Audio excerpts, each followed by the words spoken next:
me digo um artista interessado pela infância, porque eu acho que o trabalho encontrou esse público e porque eu acho que eu encontrei nesse público um desejo, uma curiosidade, uma abertura, uma experimentação que, que me faz que me faz ter vontade de criar. Eu acho que é isso, assim. Me faz ter vontade de criar, me faz ter vontade de conversar, me faz ter vontade de dialogar. Existe um preconceito muito enraizado de que arte para criança é menor, é simplista, é superficial. E eu comecei a pensar sobre isso em mim e falar assim, por que eu não estou apresentando essa peça às 4 da tarde? Por que eu não pensei que as crianças poderiam ser meu público desse espetáculo? Por que eu não estou me dizendo produtor de peças e coisas para a criança? E eu comecei a me questionar assim muito internamente e comecei a achar isso um grave problema em mim. E aí eu comecei a anunciar para o mundo e falar, essa peça é para criança. O meu modo de pensar arte para criança, e eu acho que a gente está no mesmo time aqui, é de entender que, do mesmo jeito que a gente cria uma peça para adultos, a gente cria uma peça para crianças, com os pensamentos de complexidade, de articulação dramatúrgica, de proposição, de experimentação, de risco, né? E eu acho que isso me motivou porque eu entendi que esse público das crianças estava interessado por isso. Estou há 40 anos com as crianças e elas são os meus melhores enigmas até hoje, sabe? E em relação às criações do Lagartixa, a gente tem uma prática, porque a gente trabalha em espaço público, a gente não ensaia em sala fechada para apresentar no espaço público. Então, todo o nosso processo é em espaço público. Então, sempre durante o nosso processo de criação, as crianças estão atravessando o processo o tempo inteiro, né? Porque a gente trabalhou numa praça, nós fizemos o Varal de Nuvens numa praça, ficamos 2 anos dentro de uma praça, então as crianças estavam ali transitando o tempo inteiro em relação... Então, é uma obra que é muito viva em relação com as crianças, né? Né? Tem esse lugar da dança que eu fico pensando que a gente luta tanto para uma afirmação da dança como campo de conhecimento, né? Como um campo específico que tem suas questões, que traz um tipo de produção muito específica e complexa dentro do seu próprio campo, mas ao mesmo tempo a gente fica criando relações diretas com outros campos e fazendo desse campo. Então é um trabalho, eu acho, assim, em várias vias ao mesmo tempo. Eu ia dizer em duas, mas nem em duas, né? São em várias vias ao mesmo tempo, que é de afirmação de um campo, mas ao mesmo tempo de transbordamento desse campo, né? De tentar fazer com que esse campo transborde, a gente pense dança, coreografia a partir de outras configurações, de outras lógicas, de outras colaborações, né, e tal. Então a gente criou uma caixinha que chama Pequena Coleção de Insignificâncias. Nessa caixa vem várias cartas com poemas que são bem curtinhos, de frases curtinhas, que a criança pode destacar coisas, então ela pode, entre aspas, ir destruindo o livro, ou pelo menos recortando o livro em pedaços. Embaixo, na caixinha, tem outras 3 caixinhas. Uma caixinha que a gente chama de colhedor de singelezas, que é onde a criança guarda o que ela destaca, e também outras coisas que ela deseja colecionar. Uma outra caixinha que a gente chama de guardador de imensidões, que é uma caixinha que tem um furo onde a criança pode contar coisas que ela gostaria de guardar, né? Então, é uma caixinha de segredos, de sussurros, que fica também na mesma caixa. E, por último, vem o que a gente chama de aguçador de sentidos, que são vários cardzinhos, como se fossem aqueles cards dos antigos passarinhos das feiras. E cada card tem uma instrução ou um desejo que pode ser realizado pela criança. Então, por exemplo, um aqui que eu tirei agora só para conversar, que é: converse com uma palavra sobre as letras que ela não conhece. Então, são modos de engajar a criança em atividades com o próprio livro ou com as pessoas que estão ao redor dela, ou com a casa, e pensar essas atividades como pequenas coreografias que ela pode fazer diariamente, semanalmente, uma vez, fazer várias, fazer uma. Então, são jeitos de pensar como é que o livro funciona como um modo de acionar movimento, né? Físico, literal, na criança mesmo, na leitora que está movendo esse livro, mas também como é que ela aciona movimentos que são, de algum jeito, metafóricos, que a gente pode dizer, ou conceituais, etc., mas que é de como é que a criança pensa a ideia de o que é movimento, o que é corpo, o que é dança, né? E o que pode ser. Mais legal essa pergunta, eu acho, do que o que é, né? O que pode ser corpo, o que pode ser dança, o que pode ser coreografia. Então, o Coreografias de Papel está interessado nessas perguntas, assim, como é que a gente cria livros que possam chegar nas crianças e acionar essas perguntas, assim. Tanto o Mapas para Dançar em Muitos Lugares, como o e-book, né, que está lá no site, que chama Ir Além, todos eles são partituras, que é um livro que é construído a partir das partituras da própria performance, né? Então, assim, trazendo também esse meu lado de ter trabalhado com educação, trabalho com educadores há muito tempo também, de como começar a criar matérias, de que tanto o adulto como a criança possam interagir a partir da própria performance, né? Porque as partituras, elas são abertas, né? Elas têm ali uma estrutura, mas elas são abertas, e elas são todas criadas a partir de algumas perguntas e dessa narrativa em relação ao espaço, ao tempo, enfim, todas. Então, eu fui criando o Mapas, né, que foi o primeiro, todo em cima do poema Cinéticos, né, e trazendo essas provocações para as crianças e principalmente para os educadores, que é possível dançar em muitos lugares, né?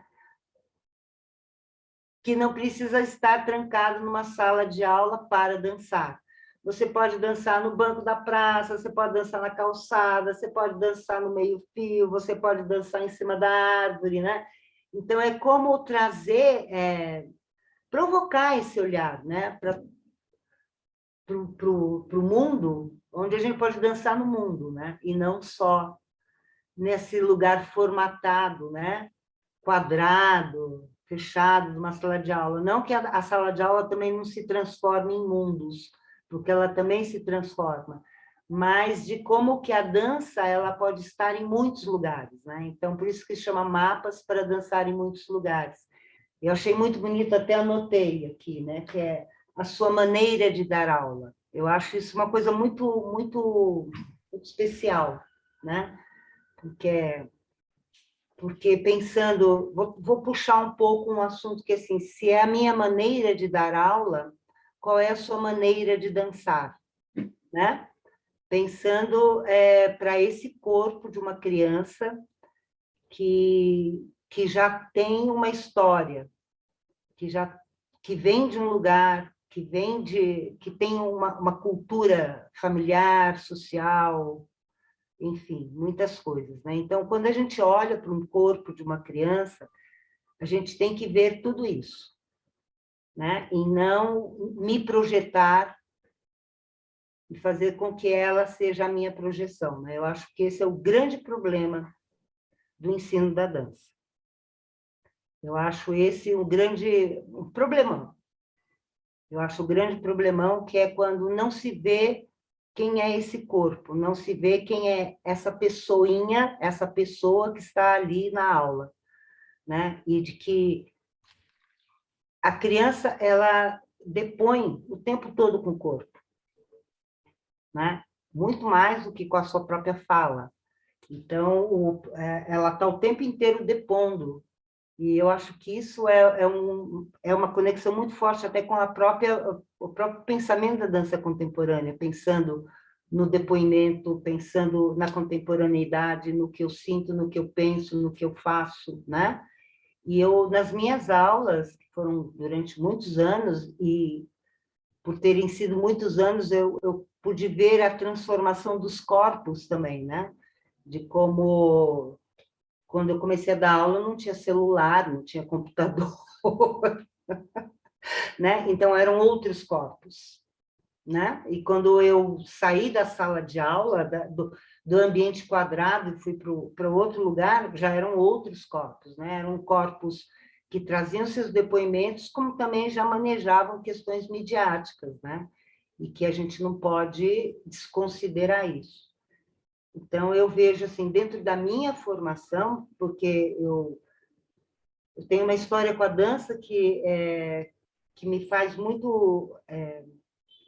que se cria esse valor da observação, né? Eu acho que dança é observar. Eu, quando eu era criança, eu sou filha de uma bailarina também, e quando eu era pequena, minha mãe não tinha onde me deixar, então eu, desde pequenininha, eu assistia às aulas da Maria Duschenes. Então, a minha memória com a dança, e que eu trago muito isso forte para as minhas aulas, é a observação também, né? Então, de como a criança observa a outra dançando, como ela se conecta, como ela constrói essa relação dela com o corpo dela, como ela percebe que ela cria espaços, ela cria tempos, ela cria pausas, ela cria tensões com o próprio corpo, né? A partir de proposições, a partir de várias coisas que a gente vai trabalhando em aula. Então, eu vejo que a grande questão da dança de procedimentos é como tratar esse corpo. Eu tenho uma coisa que para mim é muito forte. Antes da dança existe um corpo. E esse corpo tem histórias e tudo. Então, como um professor de dança, como ele é responsável, né? Nesse lugar, que é uma responsabilidade muito grande, porque a gente sabe que também muitas pessoas deixaram de dançar por questões traumáticas até. E isso é real, isso não é carochinha, isso é realidade, né? De maus tratos, de questões preconceituosas, de criança negra que não faz balé clássico, né? Tudo isso é uma realidade da dança e que não pode se tapar os olhos a elas. Então, eu vejo muito isso e eu trabalho muito isso. Eu fui uma pessoa que eu tive a sorte de trabalhar com várias classes sociais, desde crianças assim, em terrenão mesmo, numa favela em Osasco, de ficar 2 anos lá na terra, até crianças da Hebraica, que era o PIB do Brasil quase, né? Então, por poder ter tido essa oportunidade, eu entendo um pouco essa questão da cultura e do corpo, e do respeito e da ética que um professor tem que ter em relação ao corpo do seu aluno. A gente fala assim, produzir para a criança, parece que é uma só, né? É. As crianças, as infâncias são muito diferentes, né? Como nós temos adultos muito diferentes, infâncias muito distintas, crianças muito diferentes. O que a gente considera criança hoje é muito diferente do que a gente considerava há 50 anos atrás, há 100 anos atrás. O conceito do que é ser criança, ele está em constante formação, ele está em constante construção. A gente está dizendo o que é ser criança e o que é ser adulto hoje o tempo todo. A gente está criando essa ficção. A gente está forjando essa ideia de que é ser adulto e de que é ser criança o tempo todo, nas nossas práticas, nas nossas coreografias, nas nossas aulas. Então, eu acho importantíssimo esse lugar de pensar uma ética como prática, de pensar uma ética como coreografia, né? Porque é muito fácil, não só com a criança, com todo mundo, mas com a criança ainda mais, eu sinto, é muito fácil cair num lugar colonizador. A dança, que é esse campo que se diz interessado pelo movimento, seria supostamente o campo muito incrível para pensar a diferença, né? Para acolher a diferença, para escutar a diferença, para escutar o movimento, porque o movimento é diferença, né? Basicamente é isso, o movimento é diferença, porque a gente, para se mover, precisa gerar diferença. Mas, às vezes, há de haver um ensino específico de balé clássico que faça uma escuta específica daquelas crianças que não desejam um ideal de corpo, um ideal de dança, um único modelo, que pode ser muito interessante. Agora, a gente pode voltar aqui para uma dança que se diz super livre e achar assim práticas pedagógicas e práticas criativas super classistas, racistas, misóginas, porque não tem escuta, porque está gerando um ideal de corpo, de dança, de infância, que aí a prática ética dessa dança é super problemática. Então, eu acho que não é sobre, né, eu não gosto dessa palavra, mas não é sobre estilos de dança. Exatamente. A criança vai se sentir convidada a estar naquele espaço, a dançar, a partir do momento que ela se sentir acolhida no desejo dela de movimento, né?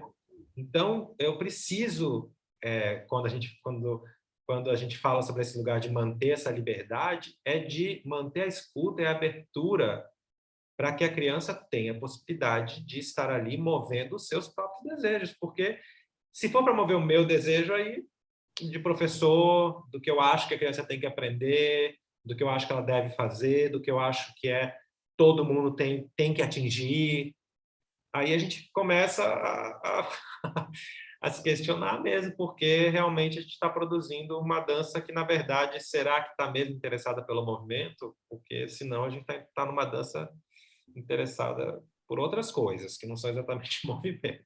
E se eu estou dando aula para criança, eu não estou pensando se ela vai, eu não estou desejando que ela seja uma grande bailarina.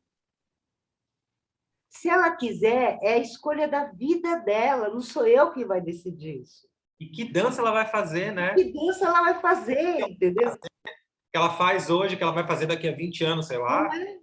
Então, agora, a minha responsabilidade, a minha ética é com a presentificação do que eu estou me relacionando com ela, tendo a dança como essa nossa troca, né? Do que é dança. Eu lembro que uma vez uma aluna minha, pequenininha, maravilhosa, tinha uns 5 anos, todos dançando. Ela parou, sentou do meu lado, ficou um tempo olhando, e ela falou: poxa, Uxa, na dança a gente pode ser tudo, né? Caixa, borboleta, pano. Eu falei: exatamente. Olha a percepção dela de ver que aquele corpo pode ser muitas coisas. Então, é a minha forma de coreografar, escrevendo poesias, né? Trabalhando com a estrutura de jogo. A gente fez um trabalho muito forte com a Fernanda Eugênio, do ENT, e que trouxe ali um outro vetor de possibilidades de jogo, né? E da coreografia do jogo, enfim. Parcerias são sempre muitas, mas eu acho que a fundamental ainda é a da criança. Tem uma oficina que a gente ministra há um tempo, já agora, que a gente chama de oficina de superpoderes, que é onde a gente ministra em algumas configurações diferentes, que é para grupos de crianças, mas também para grupos de famílias, que eu acho, para mim, Maravilhoso. a configuração mais assim, interessante, que eu acho. Não é que as outras não são, mas é que eu acho que é a que pega, assim, que é a criança e acompanhantes, que não necessariamente são família, mas às vezes são tio, tia, amigo, tal, que é essa mistura na sala entre adultos e crianças. E eu sinto que esse é um processo que me alimenta muito. Eu gosto assim de fazer essas oficinas enquanto estou criando peças, enquanto estou fazendo coisas, porque elas me alimentam muito, assim, essas relações com a criança, que eu acho que é isso que o Ucha está falando, né? Essa relação direta com as crianças, elas são muito fortes, assim. Que quando eu comecei a dar aula para criança, o Klaus falou uma coisa para mim que foi fundamental, né? E que trago, assim, que eu falei: Klaus, as crianças querem ficar dançando de tutu. Elas querem vir de... Ele falou: ué, qual é o problema? Põe a saia. E aí, o que eu fiz?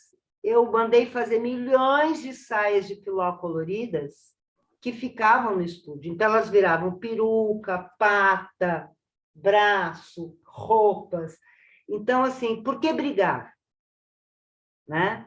Então, essa minha formação, né, que é um pouco esse diálogo do moderno com o contemporâneo, acho que me trouxe um outro jeito de